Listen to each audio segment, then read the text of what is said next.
मैंने मेरा पहला बच्चा खो दिया तो घर वालों के बहुत सारे ताने सुनने पड़े। हर कोई आके बस बोल करके जाता कि इसकी गलती की वजह से गया है, ये कलमुई है, ये अपशगुनी है। क्या कुछ नहीं सुनना पड़ा मेरी सब्सक्राइबर को। और मैं इसको अपने से रिलेट कर पाई क्योंकि जब मैंने भी मेरा पहला बच्चा खोया तो मैं बहुत डिप्रेस हो गई थी। बट लकीली मेरे घर से मुझे फुल सपोर्ट मिला। और जिस दिन मैंने मेरे मिसकैरेज की स्टोरी शेयर की थी ना, उस दिन से लेकर के आज तक मतलब उस वीडियो को जो भी देखता है ना, मुझे जरूर उनका मेल या कमेंट आ जाता है कि हमारे साथ भी ऐसा हुआ, मिसकैरेज हो गया। बट उसके बाद वो लोग और भी अपनी स्टोरीज बताते हैं कि किस तरीके से अड़ोसी पड़ोसी दोस्त सब मिल करके एक विमेन को ही टॉर्चर करते हैं, बोल बोल करके कि भाई तुम्हारी गलती की वजह से हो गया। एक तो औरत वैसे ही गिल्ट में रहती है कि मैंने मेरा बच्चा खो दिया, आसपास का समाज और उसको गिल्ट फील कराता है ये बोल करके कि बच्चा उसकी गलती से गया है। इंडिया में लोगों को एजुकेशन ही नहीं है कि आखिर मिसकैरेज होता क्यों है। कोई अपना बच्चा खोता है तो उसके और भी बहुत सारे रीजंस होते हैं। आई थिंक मेरी प्रेगनेंसी तब 9 हफ्ते की थी, तब मुझे पता चला कि मेरे बच्चे की सांसें तो 6 हफ्ते के अंदर ही चली गई थी। मतलब मेरे बच्चे की तो हार्ट बीट ही मैं नहीं सुन पाई थी, क्योंकि जब मेरा अल्ट्रासाउंड के दौरान डॉक्टर ने बोल दिया कि बच्चे की हार्ट बीट नहीं है, आपकी प्रेगनेंसी अभी नहीं है, मुझे शॉक लगा था उस टाइम। मुझे ये बोलते हुए भी कितना अजीब सा लग रहा है। मेरी जिंदगी का सबसे डार्केस्ट पार्ट था वो जब मुझे मेरे मिसकैरेज की खबर डॉक्टर ने दी थी। मेरी शादी के 10 साल गुजर जाने के बाद हमने बेबी प्लान किया, और जब इतनी मुश्किल से बेबी प्लान कर लिया, प्रेग्नेंट भी इजीली हो गई, लेकिन इतनी जल्दी मिसकैरेज हो गया। अपना पहला बच्चा खोना is very very tough phase of my life. और ये वीडियो उन सारी औरतों के लिए है जो बच्चा करना चाहती है, जो प्रेग्नेंट होना चाहती है, गलती से मिसकैरेज हो जाता है, या मिसकैरेज ना हो उसके लिए आप क्या कर सकते हो, या हो चुका है तो उस डिप्रेशन से कैसे बाहर निकल करके आ सकते हो। गर्ल एंड विमेन सब देखे इस वीडियो को, क्योंकि जिंदगी के किसी न किसी पड़ाव पे ये वीडियो आपके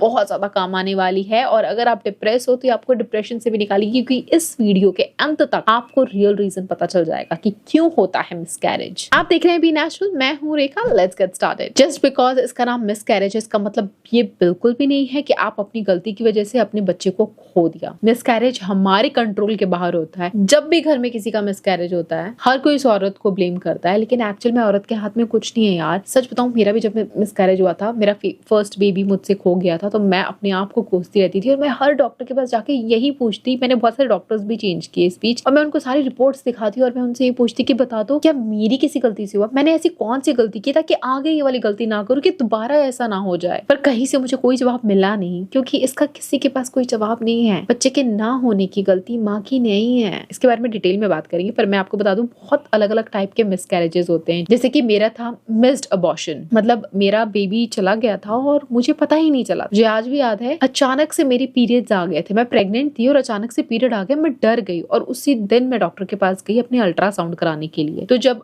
ऐसा होता है ना कि प्रेगनेंसी के दौरान आपकी बहुत ज्यादा ब्लीडिंग होने लग जाती है, तो फिर डॉक्टर ना वो दूसरा अल्ट्रासाउंड करते हैं, जिसके अंदर हमारे इंटीमेट बॉडी पार्ट पे वो अल्ट्रासाउंड का जो लंबा सा ऐसा गैजेट होता है ना, उसको इंसर्ट करते हैं एंड देन फिर देखते हैं कि बच्चा लाइव है नहीं है, क्या हुआ। और जैसे ही डॉक्टर ने मेरे अंदर वो गैजेट इंसर्ट किया एंड थोड़ी देर बाद वो सैड सी लगी मुझे, और मैंने कहा हाँ सब ठीक तो है ना। फिर उन्होंने कहा कि नहीं, आपका your baby is not there, है ही नहीं, प्रेगनेंसी है ही नहीं। मैंने कहा प्रेगनेंसी नहीं मतलब क्या, मैं प्रेग्नेंट नहीं हूँ? मैं तो प्रेग्नेंट हूँ, मैं तो 2 लाइनें आई थी, मैं तो डॉक्टर ने बोला था ब्लड टेस्ट कराओ, मैंने कराया, मेरी तो प्रेगनेंसी पॉजिटिव आई थी। मैंने कहा नहीं आप प्रेग्नेंट थे, अब प्रेग्नेंट नहीं हो। तो इसको कहते हैं मिस्ड अबॉर्शन, जब हमें पता ही नहीं चलता और अंदर बेबी नहीं रहता है। उन्होंने मुझे एक मेडिसिन दिया और उसके बाद बोला कि मेडिसिन खा लो। फिर डॉक्टर ने बोला जितना भी पेट में बेबी बन चुका है ना, वो बेबी अपने आप फिर बाहर आ जाएगा, क्योंकि वो नहीं है प्रेगनेंसी अभी, तो वो बाहर आ जाएगा। और बाहर आना बहुत जरूरी है, क्योंकि प्रेगनेंसी के कुछ भी, जैसे मैंने बताया था पीरियड्स क्यों आते हैं, वो पूरा एक्सप्लेन नहीं करूंगी तो वीडियो किसी और टॉपिक पे हो जाएगी। तो पूरी जो प्रेगनेंसी अंदर बनी है, जो पूरा बेबी अंदर बना है, उसको बाहर आना बहुत जरूरी है। नहीं तो फिर बिना हार्ट बीट के बेबी का जो भी मटेरियल रह जाता है वो आप अपने गर्भ में नहीं रख सकते हो। That can be dangerous for you. तो ये बोला डॉक्टर ने एंड देन उन्होंने मुझे एक मेडिसिन दी, और मेडिसिन खाने के बाद मेरी ब्लीडिंग और ज्यादा तेजी से स्टार्ट हो गई। एंड ब्लीडिंग, भाई नॉर्मल ब्लीडिंग आप में हम लोग को लगता है कि कितना ब्लीडिंग हो रहा है ना, बट मिसकैरेज वाला ब्लीडिंग बहुत ही ज्यादा पेनफुल होता है। तो भाई बहुत बहुत दर्द मुझे झेलना पड़ा था, इतना कि मैं चीखे मार मार करके रोती थी। मतलब मैं वैसे बहुत स्ट्रांग हूँ, मुझे कितना भी कुछ होता है ना फिजिकली मेंटली, तो मैं थोड़ा पेन को कंट्रोल करके रख लेती हूँ, लेकिन ये वाला दर्द बहुत ही ज्यादा स्ट्रांग था, हद दर्द मैं वर्ड्स में नहीं एक्सप्लेन कर सकती हूँ। और जब ब्लीडिंग हो रही थी तो ब्लीडिंग के साथ जो क्लॉट्स निकल रहे थे ना, इतना बड़ा क्लॉट निकला, लिटरली मुझे लग रहा था कि मेरे अंदर के ऑर्गन्स बाहर निकल करके आ रहे हैं। पैड यूज किया हुआ था मैंने, पैड के ऊपर बहुत ज्यादा क्लॉट निकल करके आ गया था। और यूरिन पास करते दौरान मैं यूरिन पास कर रही हूँ, लेकिन मेरे अंदर से इतना बड़ा सा क्लॉट निकल करके बाहर आया। देख करके oh my God, that was, वो मोमेंट याद करना कितना टॉर्चर है। मैं बस बता रही हूँ, बहुत पेनफुल होता है, तो we have to be very very strong. मैंने सौंफ का पानी वगैरह पिया, लेकिन उस टाइम कोई भी चीज मदद नहीं कर रही थी। वो पेन होता है और उस पेन को बर्दाश्त करना ही पड़ेगा। बीच बीच में ऐसा भी हो रहा था कि मेरे को अगर ये पेन नहीं लेना है तो सर्जिकल मेथड के थ्रू भी ना उसको जितना भी पार्ट रहता है ना, एनेस्थीसिया देते हैं और फिर प्राइवेट बॉडी पार्ट से वो सारे बेबी का बचा हुआ पार्ट को निकाल लेते हैं। वो शायद कम पेनफुल होता। तो मैं बार बार सोच रही थी कि वही करा लूं, ये तो नहीं हो पाएगा। नॉर्मल डिलीवरी से भी ज्यादा पेन होता है मिसकैरेज में। अब ये मैं इसलिए बता पा रही हूँ क्योंकि मेरे आसपास जितनी भी विमेन थी जिनके बच्चे थे, उन्होंने मुझे यही बोला कि रेखा, तुझे देख करके ऐसा लग रहा है कि इतना पेन तो हमें नॉर्मल डिलीवरी में भी नहीं हुआ था जितना तुझे अब हो रहा है। लिटरली ये वर्ड्स थे सबके। तो उसके बाद अल्ट्रासाउंड दोबारा कराया एंड चेक किया कि अंदर बेबी का कोई भी मटेरियल नहीं है, सब जा चुका है पीरियड्स के थ्रू। लेकिन अगर वही सब कुछ नहीं जाता ना, तो फिर मुझे सर्जरी करानी पड़ती DNC एंड DNE के थ्रू। तो उसके अंदर अगेन जैसे मैंने बताया, एनेस्थीसिया देते हैं एंड कुछ इंस्ट्रूमेंट अंदर डालते हैं एंड बेबी को ऐसे स्क्रिप करके बाहर निकालते हैं, which is again very very painful. यार सोच करके ही डर लगता है, मतलब इमोशनली बहुत पेनफुल है ये सोच। अच्छा, ये स्टोरी मैं इसलिए बता रही हूँ क्योंकि ये सब कुछ मैंने झेला है और ये झेलने के बाद मुझे पता है कैसा दर्द होता है, क्या फील होता है। ठीक है, बहुत लो फील होता है, वीक हो जाते हैं, डिप्रेस हो जाते हैं। फिजिकली जो प्रॉब्लम है ये तो हील हो जाती है, लेकिन जो ट्रॉमा मेंटली मन में और दिल पे बैठ जाता है कि हमारा बच्चा हमारी गलती की वजह से चला गया, वो सोच सोच करके दिन रात काला करते हैं, डार्क सर्कल्स हो जाते हैं और भी ज्यादा वीक हो जाते हैं, मेंटली फ्रस्ट्रेट हो जाते हैं। और एक टाइम पे मैं भी ऐसा हो रही थी, बट लकीली मेरे हस्बैंड मेरे साथ 24 घंटे थे, मेरी फैमिली थी, मैं उन दिनों अपने परिवार के साथ थी और उन्होंने मुझे बहुत सहारा दिया। पता है, जो सपोर्टिव लोग होते हैं ना, बुरे टाइम में जब आपको सपोर्ट करते हैं ना, तो आप पूरी से बुरी सिचुएशन से इजीली बाहर निकल करके आ पाते हो। And I am really glad and thankful, इतनी प्यारी फैमिली मिली मुझे। सो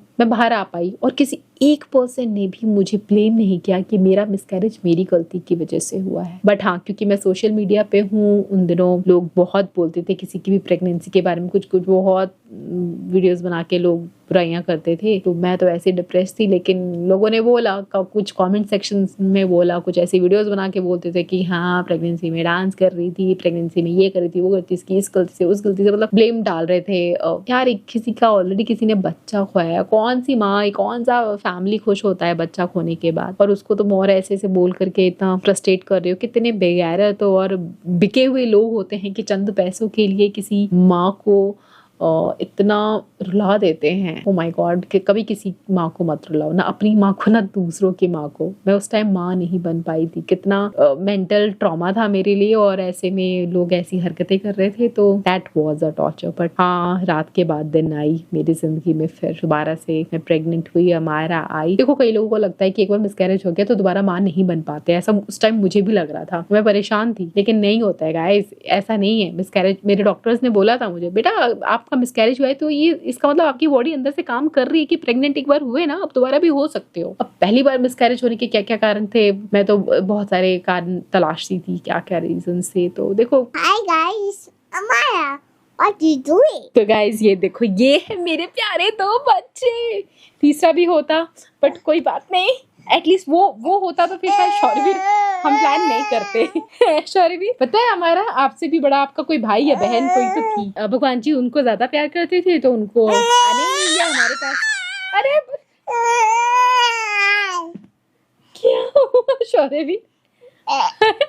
बताओ, बात नहीं करने दोगे आप?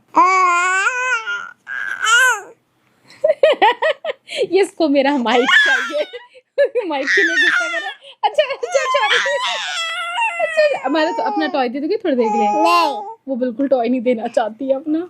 क्यों नहीं देना चाहते हो? आपका भाई है ना? अच्छा ठीक है। Hi guys, it's Abara. What you doing? You do what? देख रहे हो ये कितना नॉटी है, बैठता ही नहीं है। मेरा माइक मैं नहीं दूंगी, मेरा माइक नहीं दूंगी माइक।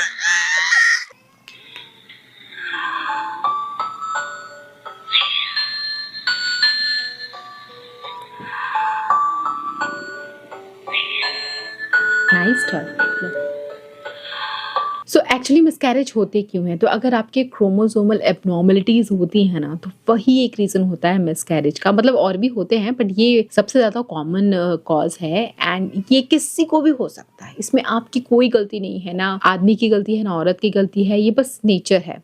नेचर देखती है कि जो भी अंडा तैयार हो रहा है, जो फर्टिलाइज हो रहा है, तो इस प्रक्रिया के दौरान अगर कुछ भी सही नहीं है, अगर वो चीज नॉर्मल नहीं है, तो फिर प्रकृति उसको अपने आप ही डिस्ट्रॉय कर देती है, उसको बनने ही नहीं देती है, तो फिर मिसकैरेज हो जाता है। वैसे और भी बहुत सारे रीजंस होते हैं जिसकी वजह से मिसकैरेज होता है, जैसे कि अगर आपको कोई इन्फेक्शन हो गया, टॉर्च डिजीज हो गया, अगर आप बहुत ज्यादा स्मोकिंग, ड्रिंकिंग, अल्कोहल वगैरह लेते हो तब भी मिसकैरेजेस के चांसेस बढ़ जाते हैं, और अगर आपका इम्प्रॉपर फर्टिलाइजेशन हुआ है तब भी ये हो जाता है। देखो, जो भी सिचुएशन हो, किसी भी कारण से हुआ है, इम्पोर्टेंट तो ये है कि आप अपने आप को ब्लेम ना करें। वैसे मिसकैरेज होना आम बात है, मतलब हर प्रेगनेंसी में लगभग 10 to 20% ऐसा चांसेस होता है कि मिसकैरेज हो जाता है, स्पेशली फर्स्ट प्रेगनेंसी में। और एक बार मिसकैरेज होता है तो इसका मतलब ये नहीं कि आप दोबारा मां नहीं बन सकती। अभी आपने देखा ना मेरे दोनों बच्चों को, मैं बनी 2 बार मां। सो जब मिसकैरेज होता है तो अंदर से बेबी 2 कंडीशंस में बाहर आ जाता है, या तो अपने आप कुदरती नेचुरली बाहर आ जाए, या डॉक्टर मेडिसिन दे करके बाहर निकलवा ले, in the form of period सब कुछ बाहर आ जाए। सो एक बार बेबी जब बाहर आ जाता है, अंदर से सब क्लीन हो जाता है, तो मेक श्योर 2 हफ्ते के लिए अपने इंटीमेट बॉडी पार्ट के अंदर कुछ भी मत डालना, जैसे कि ना कोई टैम्पॉन, ना मेंस्ट्रुअल कप, इंटीमेट भी नहीं होना है। Let it heal naturally.